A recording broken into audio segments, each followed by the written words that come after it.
Cooking Crave, brought to you by ENG Lending, your area's #1 choice for home loans. 456loan.com. Coming up on today's show, we have a couple recipes that you can use as appetizers or as a meal. That's all coming up next on Cooking Crave.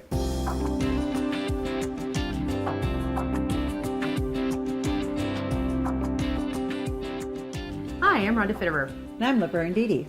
And we have a couple recipes today. One's true and blue. I've had this spinach dip recipe for a long time, and it's awesome. It is. And we have a shrimp scampi recipe as well.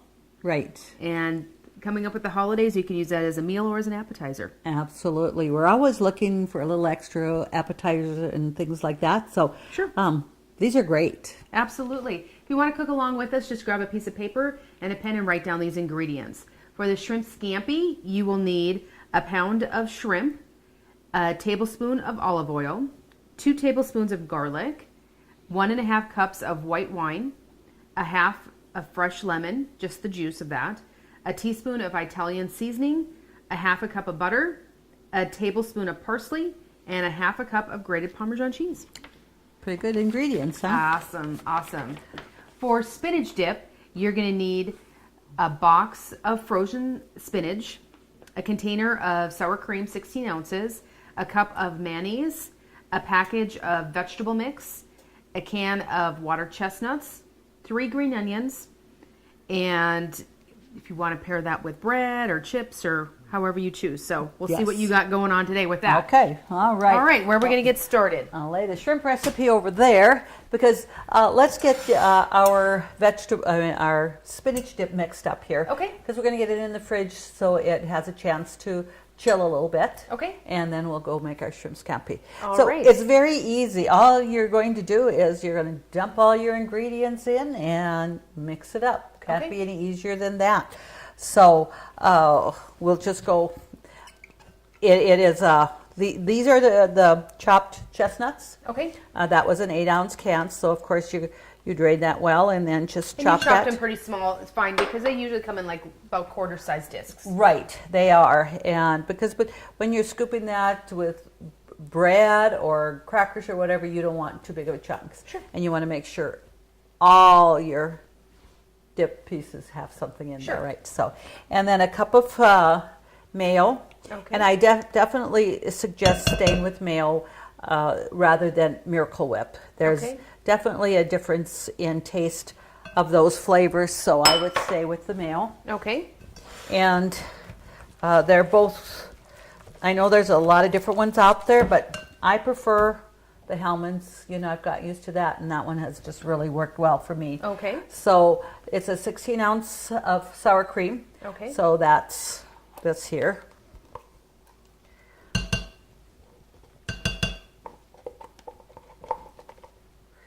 Okay. And this dip keeps it in the fridge for, several days too. It doesn't, that's something that you make and that you have to use immediately the day of. So you have that. And you can certainly make this a day prior to an event. If you're having a get-together, you don't have to make it, because it does need to chill for a couple hours. Right. So that would be just awesome, is doing it the day before. And then 3 green onions, chopped. And I use part of the chives too, the green part of it, not just the white onion. Okay. And the spinach, it says 10 ounce of spinach, frozen spinach. Make sure that you drain it well. I had this drained and I put it in this, so it does drain better than just in a regular colander. And then I pushed it down so that we would get all the juice out of it. You want it drained as much as possible. Okay. And as we can see now, that's pretty well got most of the liquid out of that.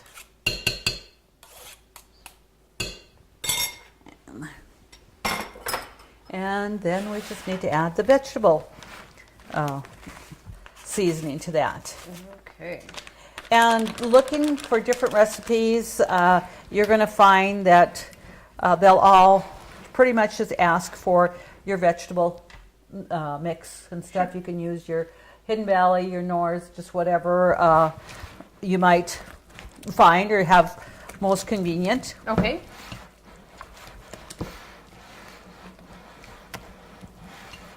And to have something out like this, then to you can, if you have it in a bread bowl or if you have it in just a bowl, and if you put it in a little bit bigger bowl with some ice in it, Sure. you could have that set out, for several hours as your guests, are you're entertaining your guests.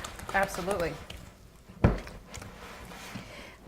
So as we can see, with this mix here, it's just nice consistency, and like I said, whatever we're going to choose to use to dip, it's great. So, but it's nice to get it mixed up, and like I said, to do it the day before is really awesome because all your flavors really blend in very nicely, Yep. and stuff. So we're going to set that in the fridge for Okay. now.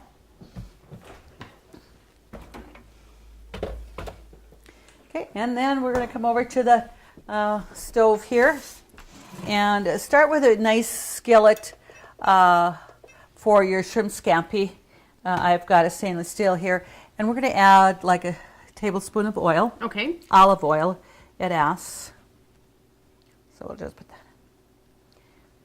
in. There we go. And our shrimp, I made sure that, now remember you're using raw shrimp. Don't buy the cooked shrimp. And you can clean and devein your shrimp yourself, but Sure. they surely make it with that it's deveined and peeled and that. So it makes it a lot easier for that. So it says a pound of shrimp. So like I said, I just want to get this heated up a little bit more. And then we're going to cook the shrimp until it's translucent. And that doesn't take very long because shrimp does not take long to cook at all. Right. And then we're going to remove that, and then we're going to get the garlic in there. We got chopped garlic and the other seasonings, and of course the butter at the end. That's just makes your shrimp scampi just pretty darn good. That's one of my favorites, especially if we go out for, if once a year we get to Red Lobster. Right. That's what I usually have.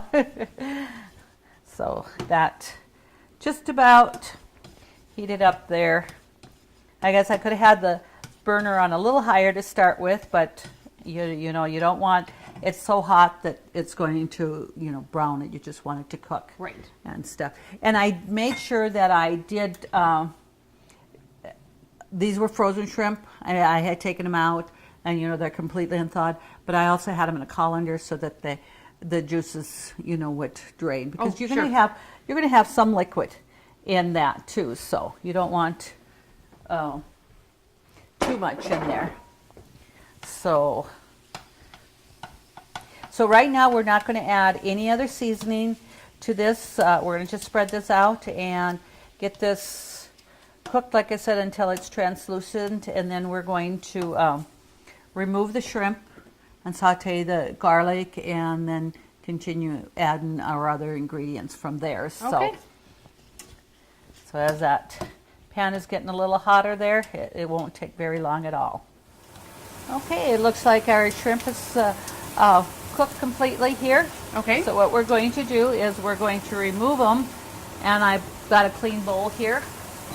So I'm going to just add them in here. And then the next thing we do want to do is saute our garlic. And we don't want to brown the garlic, but now pretty much used up that oil, olive oil that we had. So I'm going to add a very small amount of olive oil again when we put our garlic in there. Okay. And so we're going to just, see where I put my garlic. And this it's 2 tablespoons of finely chopped garlic. So Okay. we're going to just put that in there. And I'm going to turn the burner down just a little bit now with that, because we don't want, like I said, we don't want to brown it. We just want to just saute it a little bit here, get it cooked. Okay. Then what we're going to do from here is there's lemon juice to put in that. And then also we're going to put some wine in it. Okay. You can certainly use your white cooking wine, or you can, like we did, we got a nice bottle of wine. Pinot Grigio. That you want a little drier, semi-sweet wine, kind of. You don't want it too sweet for this. Okay. But it's a great wine to pair it with fish, so you can certainly drink what's left. Absolutely. Do you think that's Don't waste that. No, not at all. Okay. We would know if you were drinking while you were cooking, though. Oh, you might notice that, huh? You might notice that. Okay. What I'm going to have you do is pour 1.5 cups of wine in there.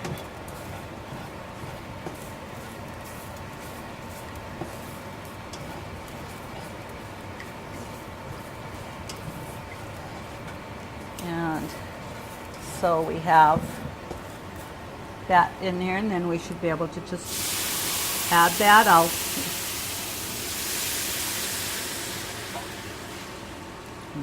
Okay, awesome. So we got the wine in here, and now we're going to add the half juice from a half a lemon. Okay. In there. So I already did that, and that equaled probably about 1.5 tablespoons or something like that. So that's what we're going to do. What we want to do now is I'm going to turn the heat back up just slightly, because we want to cook this down a little bit till the wine, that liquid is about half of what it is now. Okay. So we'll just get this stirred here a little bit, and we're going to just leave that cook.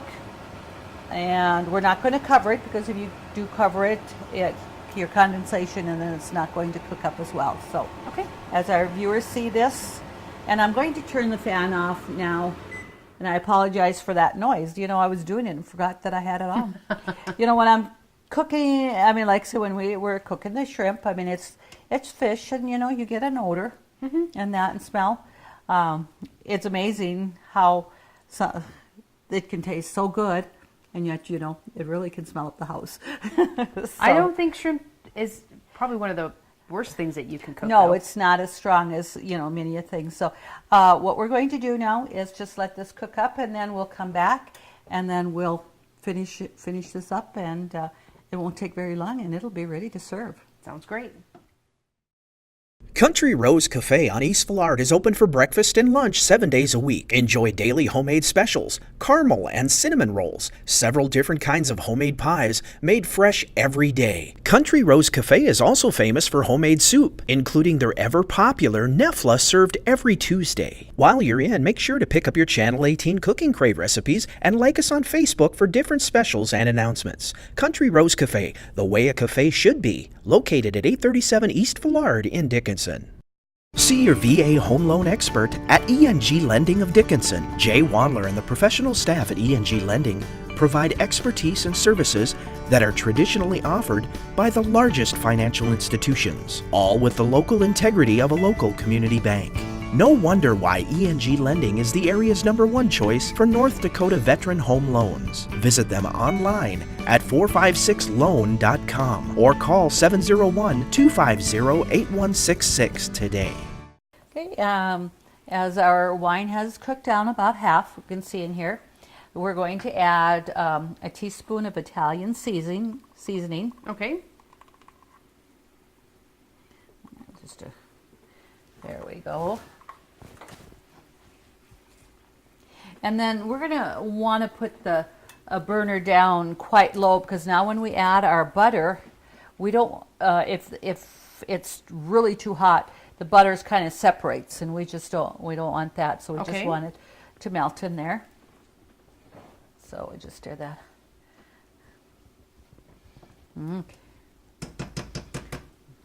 There.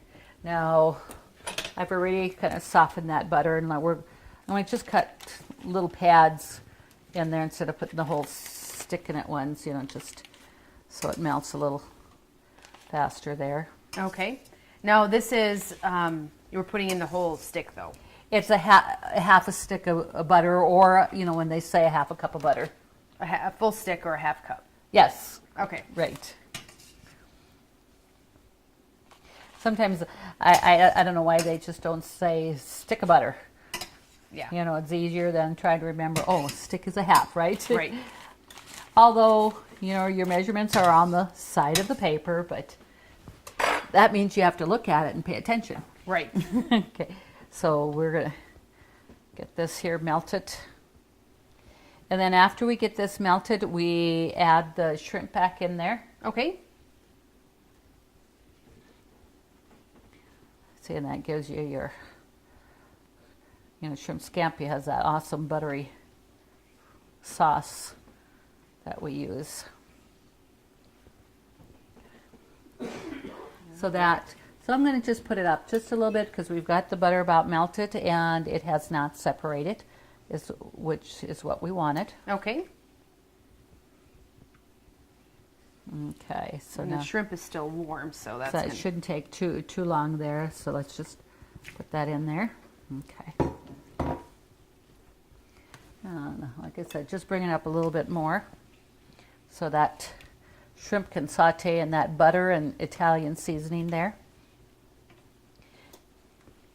And then our only other ingredients, we're going to add a little bit of parsley. Okay.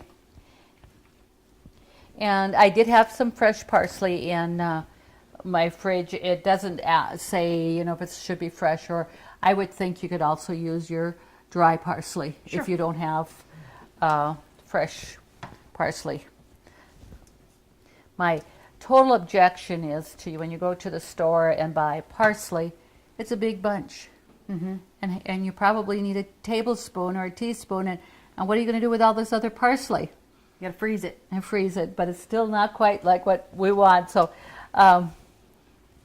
if any grocery store is listening, we want small bunches of parsley. We'll see if that happens for you. Yeah, right. But the problem is they'll probably charge the same amount for the small bunches we didn't pay for the big. If it goes to waste, then Yeah, that's it pretty is what much it the is. same. That's correct. Okay. So that's going to pretty much come up to a boiling point again. So we're going to add, it says a tablespoon of parsley. Okay. So we're going to add that in there. And that I just chopped quite fine.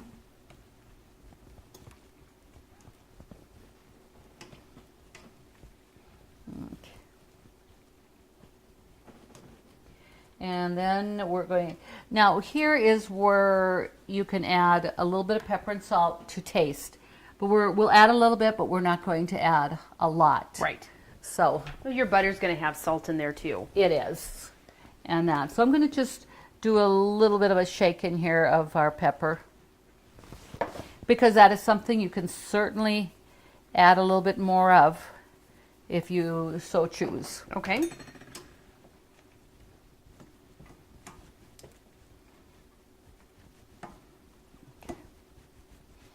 And then the next thing we're going to add is we're going to sprinkle it with a half of cup of grated Parmesan cheese. Okay. And that you want to have melted on there as well. Yes, but you know what I'm going to do is actually turn the burner down, or actually off. And like I said, it is boiling, and we put the burner off, so we're going to just top it with half a cup of Parmesan cheese. Okay. And of course that will definitely melt in there.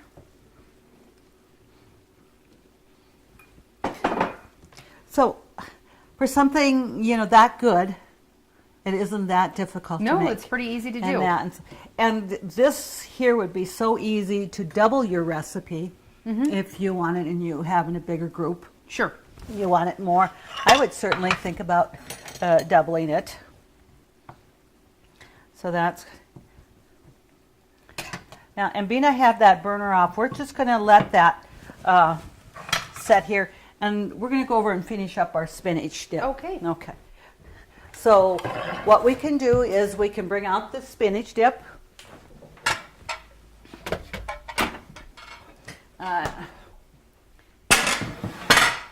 And I tried to find some big bread bowls. Wasn't to be had this weekend. Okay. And a coworker of mine, Lynn, she had brought this to work a couple of weeks ago, and she just so happened the day she went in, she found a big bread bowl. Okay. But what you certainly can do is these are smaller ones. In fact, Lynn gave me these because she had those. Cut the top off, and then we're going to just kind of scoop that bread out in there. And then this bread here you can actually use For dipping. for dipping. Sure. Absolutely. So we're going to see if we can get that. But the spinach dip is awesome with crackers, with vegetables. So you can pretty much serve it with anything that you like. Absolutely. So I'm kind of tearing this out a little bit, but it's working out good because you want chunks of bread when you're dipping into the spinach dip there. So, okay.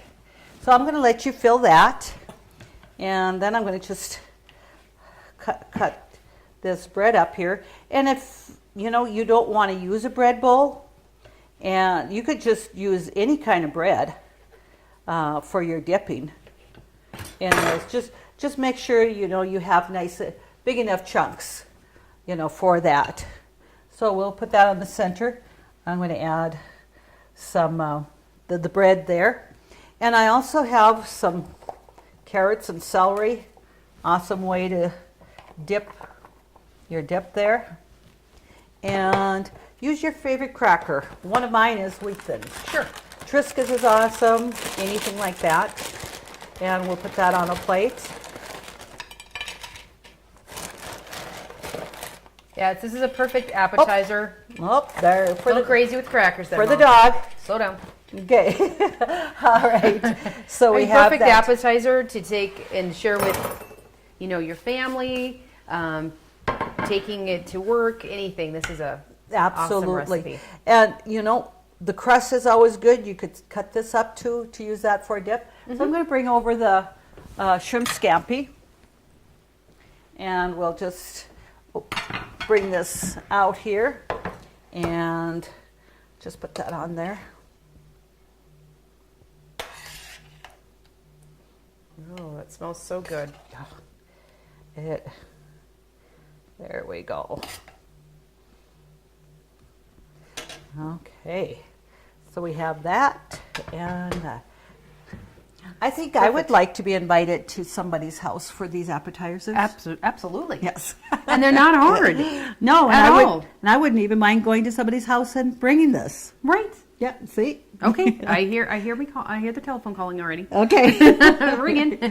All right. To get these recipes, just go to Consolidated's website, www.ctctel.com. Please submit your recipes for us to cook for you on the show. Your name will go in the drawing for a Cooking Crave apron. We'd always like to say thank you to our sponsors, and join us next week on Cooking Crave when we do it all over again.